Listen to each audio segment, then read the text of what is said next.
હરિયાણા અને જમ્મુ કાશ્મીર વિધાનસભા ચૂંટણીની મતગણતરી ચાલી રહી છે અને અત્યાર સુધીના ટ્રેન્ડ મુજબ ભાજપ હરિયાણામાં હેટ્રિક નોંધાવી ચૂક્યું છે. ભાજપે બહુમતીનો આંકડો પાર કરી લીધો છે અને હરિયાણામાં સતત ત્રીજી વખત ભાજપની સરકાર બનશે તેવું હવે લગભગ નક્કી થઈ ચૂક્યું છે. આ વખતે ભાજપ હરિયાણામાં 2019 કરતાં વધુ બેઠકો મેળવશે તેવું પણ લાગી રહ્યું છે. તો કોંગ્રેસને મોટો ઝટકો મળ્યો છે. બહુમતીના આંકડાથી ઘણી દૂર છે અને હરિયાણાની ચૂંટણીમાં દુષ્યંત ચૌટાલાની જેજેપીનો પરાજય થયો. તેમની જીતથી તેમની હારથી ભાજપના કાર્યકર્તાઓમાં ઉજવણીનો માહોલ છે. હરિયાણાના મુખ્યમંત્રી નાયબ સિંહ સૈનીએ જીત માટે હરિયાણાની જનતાનો અને વડાપ્રધાન નરેન્દ્ર મોદીનો આભાર માન્યો. તો સાથે જમ્મુ કાશ્મીરની પણ વાત કરી લઈએ. 10 વર્ષ બાદ યોજાયેલી આ ચૂંટણીમાં નેશનલ કોન્ફરન્સ કોંગ્રેસ ગઠબંધનને મોટી સફળતા મળી છે. ટ્રેન્ડ અનુસાર જમ્મુ કાશ્મીરમાં નેશનલ કોન્ફરન્સ કોંગ્રેસ ગઠબંધનની સરકાર બની રહી છે અને સાથે જ આ ગઠબંધન બહુમતીનો આંકડો પણ પાર કરી ચૂક્યું છે. કાશ્મીરની ખીણમાં નેશનલ કોન્ફરન્સ અને કોંગ્રેસની લહેર હવે જોવા મળી રહી છે. નેશનલ કોન્ફરન્સ સૌથી મોટી પાર્ટી તરીકે ઉભરી રહી છે. ભાજપે જમ્મુમાં સારું પ્રદર્શન કર્યું છે પરંતુ બહુમતથી તે દૂર છે, જ્યારે પીડીપીનું પ્રદર્શન નિરાશાજનક જોવા મળી રહ્યું છે. વધુ ચર્ચાઓ કરીએ. આપણી સાથે વરિષ્ઠ પત્રકાર મયુર પરીખ જોડાઈ ગયા છે. મયુરજી, સ્વાગત CNBC બજાર ઉપર આપનું. અને હરિયાણા અને જમ્મુ કાશ્મીરમાં સૌથી પહેલાં આપણે હરિયાણાની વાત કરી લઈએ. જે રીતે કોંગ્રેસની જે અત્યારે આપણે કહેવાય કે જે ખરાબ પ્રદર્શન કોંગ્રેસનું જોવા મળ્યું છે, અથવા તો એમ કહી શકાય કે જો ઓવર કોન્ફિડન્સમાં કોંગ્રેસ આપણને આવતી દેખાય હરિયાણાની આ ચૂંટણીમાં, અને એની સામે બીજેપી કે જે સતત હરિયાણામાં અત્યાર સુધી હેટ્રિક મારવા માટે સક્ષમ રહ્યું છે, બહુમતી પાર કરી ચૂક્યું છે અને હવે લગભગ એમ કહી શકાય કે રિઝલ્ટ આવી ગયા છે અને બહુમતી બીજેપીને મળી ચૂકી છે. કયા ફેક્ટર્સને આપ જોઈ રહ્યા છો બીજેપી માટે જે પ્લસ પોઈન્ટ રહ્યા છે કે જેના કારણે બીજેપી આ ચૂંટણીમાં એટલી સક્ષમ રહી છે પોતાના પગ મજબૂત કરવા માટે અને હેટ્રિક મારવા માટે? જો અહીંયા કોંગ્રેસ પાર્ટીએ કિસાન, જવાન અને ખેલાડી એટલે કે કુસ્તીબાજ આ મુદ્દો ઉચક્યો હતો.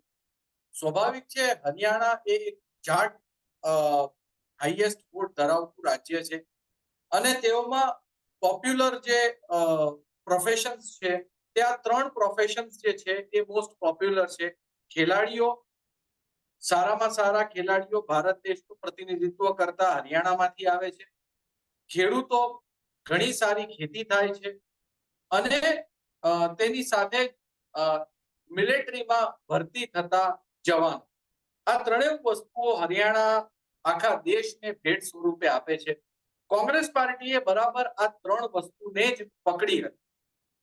પરંતુ અત્યારે જે ચિત્ર આવ્યું છે એ ચિત્રથી કંઈક એવી વાત દેખાઈ રહી છે કે વધારે પડતા એક જ મુદ્દાને ચગાવવાથી કોંગ્રેસ પાર્ટીને નુકસાન થયું છે. જે અત્યાર સુધીના આંકડાઓ આવ્યા છે તેનાથી સ્પષ્ટ રીતે સાબિત થાય છે કે જાટ મતો ઉપર કોંગ્રેસ પાર્ટીએ એટલું બધું જોર આપ્યું કે તેના 29-30% મતદાતાઓની સામે બાકીના બધા વોટો કોન્સોલિડેટ થઈ ગયા. જો કે અત્યારે સૌથી ઇન્ટરેસ્ટિંગ વસ્તુ છે તે એ ઇન્ટરેસ્ટિંગ વસ્તુ છે કે અનેક સીટો ઉપર જે સરસાઈ છે એ સરસાઈ પાતળી સરસાઈ છે, પરંતુ રાઉન્ડ ઘણા આગળ વધી ગયા હોવાને કારણે આ ચિત્ર હવે પલટે તેવું હાલ દેખાતું નથી. સ્પષ્ટ વસ્તુ એ છે કે અતિ આત્મવિશ્વાસ કોંગ્રેસ પાર્ટીનો કે લોકસભામાં 99 સીટો આવ્યા પછી હવે અમે જ દરેક જગ્યાએ જીતશું અને અમારો ઝંડો જે છે એ બુલંદ છે, એ વસ્તુ હરિયાણામાં સાબિત થઈ નથી. ભાજપ બહુ સારી રીતે આગળ વધી રહ્યું છે. આ જો કે છેલ્લા પરિણામો નથી અને મેં જે રીતે તમને કહ્યું, અનેક સીટો ઉપર પાતળી સરસાઈ સાથે અત્યારે ભાજપ આગળ વધી રહ્યું છે, પરંતુ રાઉન્ડ ઘણા આગળ વધી ગયા છે. વિનેશ ફોગટ જેના વિઝ્યુઅલ્સ તમે અત્યારે દેખાડી રહ્યા છો, આ માત્ર 6000 મતોથી જીતી છે. જો કોંગ્રેસ પાર્ટી પહેલવાન, કિસાન, જવાન આ બધા મુદ્દા ચાલ્યા હોત તો માત્ર 6000 મતોથી વિનેશ ફોગટ ચૂંટણી ન જીતત. તેનું અંતર ઘણું મોટું હોત. એટલે કે નેશનલ લેવલ પર જે આટલું સારી રીતે જે સેલિબ્રેટેડ સ્પોર્ટ્સ સ્ટાર હોય તે પણ આટલી પાતળી સરસાઈથી ચૂંટણી જીતે છે તો એક વાત તો સાબિત થઈ ગઈ કે કોંગ્રેસની લહેર નથી, અને કોંગ્રેસની લહેર નથી એટલે જ આવું પરિણામ અત્યારે જોવા મળે. બિલકુલ, એટલે એક બાજુ આપણે એમ કહ્યા કે ભાજપનું જે પોલિટિકલ મેનેજમેન્ટ છે એ અહીંયા કામ કરી ગયું છે. અને તમે મયુરજી જે રીતે વાત કરી કે જાટ ની વિરોધી મતોની જે વ્યૂહરચના હતી અને જે ભાજપે એને સક્ષમ રીતે અહીંયાથી પ્લે આઉટ કરી છે એ વ્યૂહરચનાને અને એ વ્યૂહ નીતિ કામ કરી ગઈ છે ભાજપની. પરંતુ આપણે કોંગ્રેસની જો વાત કરીએ, એક ઓવર કોન્ફિડન્સની તો આપણે વાત કરી, બીજી બાજુ ક્યાંક મતભેદ એ પણ લાગી રહ્યો છે કે જે પૂર્વ સીએમ હતા એમના હુડ્ડા અને પૂર્વ કેન્દ્રીય મંત્રી જે હતા એમની બંનેની વચ્ચે જે મતભેદો ચાલી રહ્યા હતા એ વધારે ફેક્ટર અહીંયા કામ કર્યું છે કે જેના કારણે કોંગ્રેસ પાછી હટી છે. હવે કોંગ્રેસ પાર્ટીની અંદર મતભેદોને કારણે તેઓ ચૂંટણી હારે એ વિષય સાથે હું બહુ સહમત નથી. એનું કારણ એવું છે કે કોંગ્રેસ પાર્ટી પાસે એવા કદ્દાવર પબ્લિક લીડરો આજની તારીખમાં છે જ નહીં જેની પાછળ એક બહુ મોટું માસ ઊભું. આ વસ્તુ આજની તારીખમાં ભાજપ સાથે થઈ રહી છે કે નેતાઓના અંદરના મતભેદો મતદાતાઓ પર અસર પાડે, પરંતુ કોંગ્રેસ પાર્ટી સાથે આવા પ્રકારનો કોઈ વિષય હોય તે હું માનતો જ નથી. ઝઘડા દરેક પાર્ટીમાં છે, ભાજપમાં છે, કોંગ્રેસ પાર્ટીમાં છે, પરંતુ જે પરિણામ આવ્યું છે, બે ચૂંટણી પછી ત્રીજી ચૂંટણીમાં ભાજપ જીતી ગયું. એન્ટી ઇન્કમ્બન્સી ટાળવા માટે મુખ્યમંત્રીને બદલી નાખ્યો અને આ જે દાવ હતો એ ભાજપનો સંપૂર્ણ રીતે સફળ રહ્યો. ભાજપે આ રીતે અનેક રાજ્યોમાં મુખ્યમંત્રી બદલ્યા છે, મધ્યપ્રદેશમાં મુખ્યમંત્રી બદલ્યા છે, આ જ રીતે તેમણે ગુજરાતની અંદર પણ મુખ્યમંત્રી બદલ્યા છે, તેમણે રાજસ્થાનમાં પણ મુખ્યમંત્રી પદનો ચહેરો બદલી નાખ્યો છે, હરિયાણામાં પણ મુખ્યમંત્રી પદનો ચહેરો બદલ્યો છે. તો જે એન્ટી ઇન્કમ્બન્સીના વોટ કાપવા માટે ભાજપની જે સ્ટ્રેટેજી છે એ સ્ટ્રેટેજી કામ કરી ગઈ અને જે મેજોરિટી અપીઝમેન્ટનું પોલિટિક્સ કોંગ્રેસ પાર્ટી હરિયાણામાં રમી રહ્યું હતું તે અપીઝમેન્ટ પોલિટિક્સને કારણે તેમને સીટો મળી ગઈ, પરંતુ મળ્યું તેનાથી વધારે ગુમાવવાની નોબત આજે કોંગ્રેસ પાર્ટીની આવી છે. બિલકુલ, એટલે ભાજપે જે નાયબ સૈનીને સીએમ બનાવ્યા અને જ્યારે પોસ્ટ એમણે ચેન્જ કરી ત્યારબાદ જે દલિત મતો તેમને અત્યારે મળી રહ્યા છે એ આપણે અત્યારે જોઈ શકીએ છીએ. હરિયાણામાં બીજેપી અત્યારે 49 સીટ્સ ઉપર દેખાઈ રહી છે, કોંગ્રેસ 36 ઉપર અને અધર્સમાં 3, જ્યારે આમ આદમી પાર્ટીનું તો અહીંયા પણ ખાતું નથી ખુલતું આપણને દેખાઈ રહ્યું. એટલે અહીંયા પણ એક આમ આદમી પાર્ટીની પણ આપણે વાત કરી લઈએ મયુરજી, કારણ કે આમ આદમી પાર્ટીએ દિલ્હીમાં કામ કર્યું, સરકાર બનાવી, ત્યારબાદ પંજાબમાં પણ તેમણે કામ કરીને સરકાર બનાવી, હવે હરિયાણાની વાત આવી, મહેનત તો કરી હતી અહીંયા પણ, પરંતુ સીટ ના મળી, ખાતું પણ નથી ખુલ્યું. આની અસર તમે જોવો છો દિલ્હીના ઇલેક્શન ઉપર?